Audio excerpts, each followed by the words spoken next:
பொருள் டிவி நேயர்களுக்கு astro KS ஐயங்காரின் பணிவான நமஸ்காரங்கள். குரு பெயர்ச்சி இந்த வருஷம் பார்த்தாலேயானால் குரு பகவான் மிதுன ராசியிலிருந்து கடக ராசிக்கு போகிறார். என்னைக்கு போகிறார்? 26/5/2026 20/10/2026 வரலாம். கிட்டத்தட்ட 5 மாதம்தான் இந்த வருஷம் இருக்க போகிறார் இந்த கடக ராசியில். குரு பகவான் என்று சொன்னாலே அவர் அதீத சுபர். அவர் பார்த்த இடம் மிகப்பெரிய ஏற்றத்தை கொடுக்கும், இருக்கிற இடமும் மிகப்பெரிய ஏற்றத்தை கொடுக்கும். குரு பகவான் பார்த்தாலும் சரி இருந்தாலும் சரி அந்த இடம் மிகப்பெரிய வளமை பெறும், ஏற்றம் பெறும். அதனால் குரு பகவான் லக்னத்திலே இருந்தார்னா திக்பலம்னு சொல்லக்கூடியது. அதனால் எந்த லக்னமாக இருந்தாலும் குரு பகவான் லக்னத்தில் இருப்பாரேயானால் அவர் நேர்மையானவராக இருக்கக்கூடிய வாய்ப்புகள் மிகவும் அதிகம். குருவினுடைய காரகத்துவம் புத்திர காரகன்னு சொல்லக்கூடியவர். புத்திர காரகன் தவிர வேறு என்ன அப்படின்னா தன காரகன்னு சொல்லக்கூடியவர். அதாவது பணம் வரணும் அப்படின்னா, நிறைய பணம் சேமித்து வச்சுருக்கணும் அப்படின்னா குரு பகவான் அவருடைய கடாட்சம் இருக்கணும். எந்த ஒரு விஷயத்திலும் பார்த்தாலேயானால் பணம் அதிகமாக சேர்க்கணும் அப்படின்னா குரு இருக்கணும். செலவு பண்ணணும், சந்தோஷமாக இருக்கணும், அனுபவிக்கணும்னா சுக்கிரன் நல்லபடியாக இருக்கணும். குரு பகவான் நேர்மையானவராக இருக்கக்கூடிய வாய்ப்புகள் அதிகமாக இருக்கும். ஏன்னா கற்பது, கற்றுக் கொடுப்பது, கற்பிப்பது இதுதான் அவருடைய தொழிலே. அதை தவிர பார்த்தாலேனால் எல்லாருக்கும் சொல்லிக் கொடுக்குறது. அதனால் சொல்லிக் கொடுக்குறதுன்னா இப்போ என்ன சொல்கிறதுனா நாலெட்ஜ் ட்ரான்ஸ்ஃபர்னு சொல்லுவோம், கேடி அப்படின்னு சொல்லக்கூடியது. அதே மாதிரி ஹெச்ஆர் அப்படின்னு சொல்லக்கூடியது, அட்மினிஸ்ட்ரேட்டிவ் இன்சார்ஜ், இந்த மாதிரியான விஷயங்களை சொல்லக்கூடியவர். அதே மாதிரி தங்கம் அப்படின்னு சொன்னோம்னாலே குருவுக்கு உண்டான ஒரு மெட்டல்னு சொல்லக்கூடியது முல்லைப்பூ, முல்லை செடி.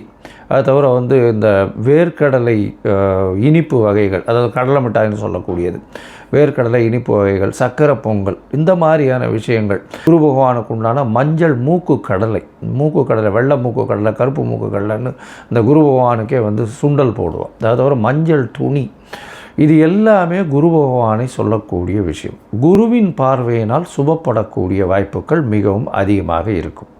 சரி, இந்த குரு பகவான் இப்போது மிதுன ராசியிலிருந்து கடக ராசிக்கு போகிறார். இந்த குரு பகவானுடைய காலபுருஷ தத்துவத்தின் ராசி பார்த்தோம்னா 9ஆம் ராசியும் 12ஆம் ராசியும். அதாவது 9ஆம் ராசி அப்படின்னு சொல்லக்கூடியது தனுசு, 12ஆம் ராசின்னு சொல்லக்கூடியது மீனம்.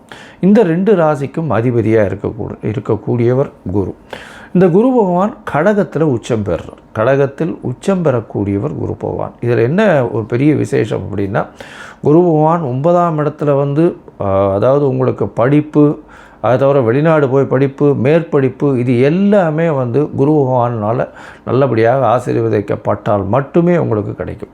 அதே மாதிரி 12ஆம் இடத்தினுடைய அதிபதினு சொல்லக்கூடியவர் காலபுருஷ தத்துவத்தின் பிரகாரம். அதன் மூலியமாக பார்த்தாலேயானால் குரு பகவான் சுப செலவுகளை கொடுப்பார். அதாவது 12ஆம் இடம் செலவுகளை கொடுக்கறது, அதாவது அயன சயன போகஸ்தானம் விரயஸ்தானம்னு சொல்லக்கூடிய இடம்.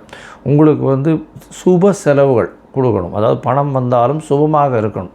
அதை தவிர வெளிநாட்டில் போய் உங்களுக்கு அங்கேயே இருந்து பிஆர், அதை தவிர பர்மனெண்ட் ரெசிடென்ட்ஷிப், அதை தவிர இந்த க்ரீன் கார்டு, இந்த மாதிரியான விஷயங்கள், H1B இதெல்லாம் வாங்கி அங்கேயே பர்மனெண்ட்டாக செட்டில் ஆகக்கூடிய பாக்கியத்தையும் உங்களுக்கு குரு பகவான் 12ஆம் இடத்துல இருந்தாலும் சரி, 8ஆம் இடத்திலிருந்து 12ஆம் இடத்தில் பார்த்தாலும் உங்களுக்கு அந்த வாய்ப்பினை நிச்சயமாக கொடுப்பார். சரி, இந்த குரு பகவான் இந்த ஒரு ராசிக்கும் என்ன பண்ணுறார் அப்படின்றத நம்ம பார்க்கலாம். மிதுனம், மிருகசீரிஷம், திருவாதிரை, புனர்பூசம், இந்த 3 நட்சத்திரம் 9 பாதங்களை கொண்ட ராசி. ராசியின் அதிபதி அப்படின்னு சொல்லக்கூடியவர் புதன். உங்களுடைய ராசிக்கு பார்த்தேன்னா இவ்வளோ நாளாக குரு பகவான் உங்களுடைய ராசியிலேயே இருந்தார். ராசியில் குரு பகவான் இருக்கிறது நல்ல விசேஷம், திக்பலம். அதுவும் தனிச்ச குருவாக இருந்ததுனால மன கிளேசங்கள், மனக்குழப்பங்கள், ரொம்ப அழுத்தங்கள் இருக்கக்கூடிய வாய்ப்புகள் உண்டு. எல்லா இடத்துலையும் தன்னுடைய சுய கௌரவத்தை மேன்மைப்படுத்தி பார்த்து கொள்ள வேண்டும்ன்ற ஒரு அச்சம் எப்போவுமே இருந்துகிட்ருக்கும். இப்போ உங்களுடைய ராசிக்கு 2ஆம் இடத்துக்கு போகிறது ரொம்பவுமே விசேஷம். 2ஆம் இடத்துக்கு போகிறதன் மூலியமாக தனக்காரகன் தனஸ்தானத்தில் போய் நிற்கிறார். அதனால் பண வரவு அப்படின்னு சொல்லக்கூடியது மிகவும் அதிகமாக இருக்கும். அதுவும் எதிர்பாலினத்தர் மூலியமாக நல்ல ஒரு ஏற்றம் இருக்கக்கூடிய காலகட்டம்.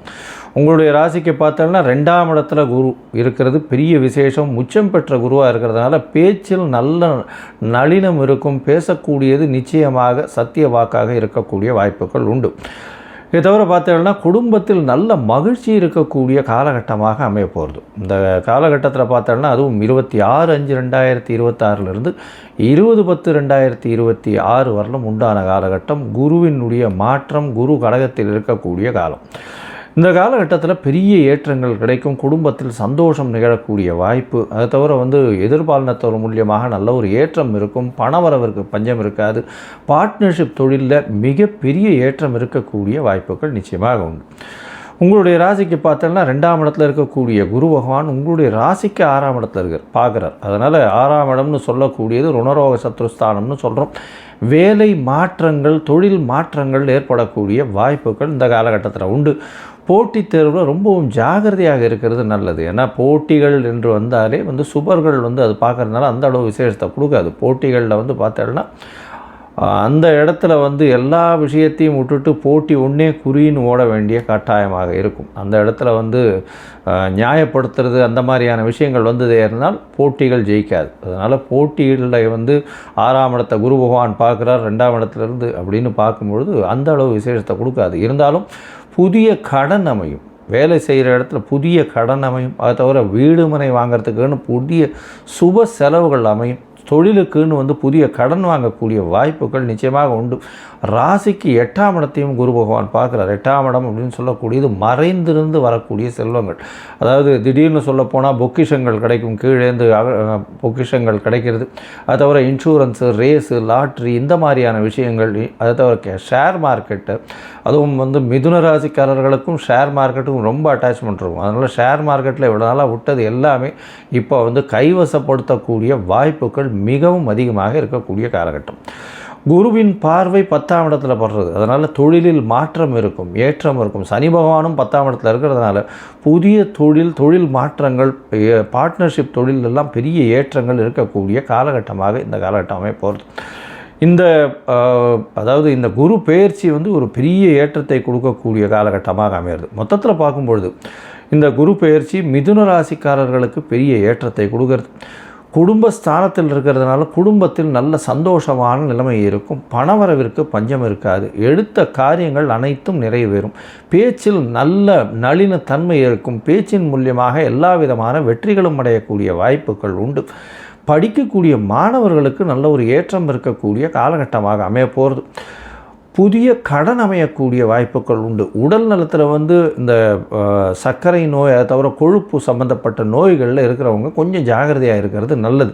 ஏன்னா உடல் இதில் போய் செக் பண்ணி வர்றது, டாக்டர்கிட்ட செக் பண்ணிக்கிறது ரொம்பவுமே நல்லது. இதன் மூலியமாக பார்த்தாலேனால் குரு பகவான் 6ஆம் இடத்தை பார்க்குறதுனால சிறு சிறு தொல்லைகள் வரக்கூடிய வாய்ப்புகள் இந்த காலகட்டத்தில் ஏற்படும்.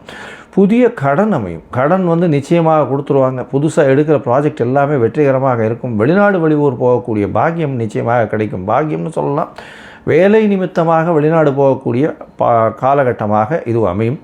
அது தவிர மறைந்த இடத்துலேருந்து திடீர் செல்வங்கள் வரக்கூடிய வாய்ப்பு. அதாவது ஷேர் மார்க்கெட்டு, இன்சூரன்ஸு, லாட்ரி, அது தவிர எதிர்பாராத இடத்துலேருந்து திடீர்னு பணம் வரக்கூடிய காலகட்டமாக அமையப்போகிறது. உங்களுடைய ராசிக்கு 10ஆம் இடத்தை பார்க்குறதுனால தொழிலில் நல்ல ஒரு தீர்க்கமான விஷயங்கள் கிடைக்கும். தொழிலில் மாற்றங்கள் ஏற்படும். தொழிலில் ஏற்றங்கள் ஏற்படும். எடுத்த காரியங்கள் அனைத்தும் நிச்சயமாக நிறைவேறக்கூடிய காலகட்டமாக அமையப்போகிறது. இந்த காலகட்டத்தில் நீங்கள் அருகில் இருக்கக்கூடிய, அதாவது கோவில்களில், அதாவது குரு பகவான் இருக்கக்கூடிய கோவில், இல்லைன்னா இந்த நவகிரக சன்னதியில் குரு இருக்கக்கூடிய கோவிலில் போய் வியாழக்கிழமை நெய் விளக்கு போட்டுன்னு வாங்க. 3 வியாழக்கிழமை கண்டிப்பாக போடுங்க. 3 நெய் விளக்கு போட்டுன்னு வாங்க. இதன் மூலியமாக நல்ல ஒரு ஏற்றம் கிடைக்கும். அங்கே இருக்கக்கூடியவர்களுக்கு, அதாவது உங்களால் முடிஞ்சதே, ஏன்னால் இந்த 9-5 வேஷ்டி அந்த மாதிரியான விஷயங்கள் கோவிலில் இந்த அர்ச்சகர் பட்டர்களுக்கு தானம் செய்கிறது ரொம்பவுமே விசேஷமாக இருக்கும்.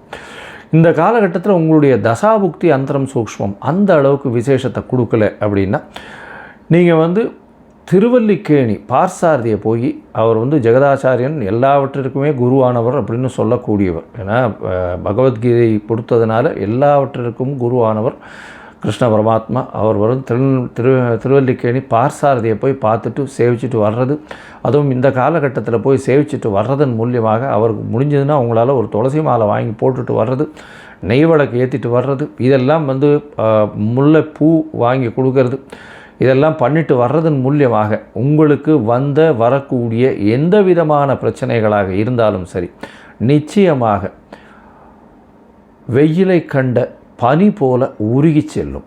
கடவுள் அருள் டிவியை பார்த்தமைக்க நன்றிகள். மேலும் இது போன்ற தகவல்களை தெரிந்து கொள்ள கடவுள் அருள் டிவியை சப்ஸ்கிரைப் செய்யுங்கள். மறக்காமல் பெல் ஐக்கானை கிளிக் செய்யுங்கள்.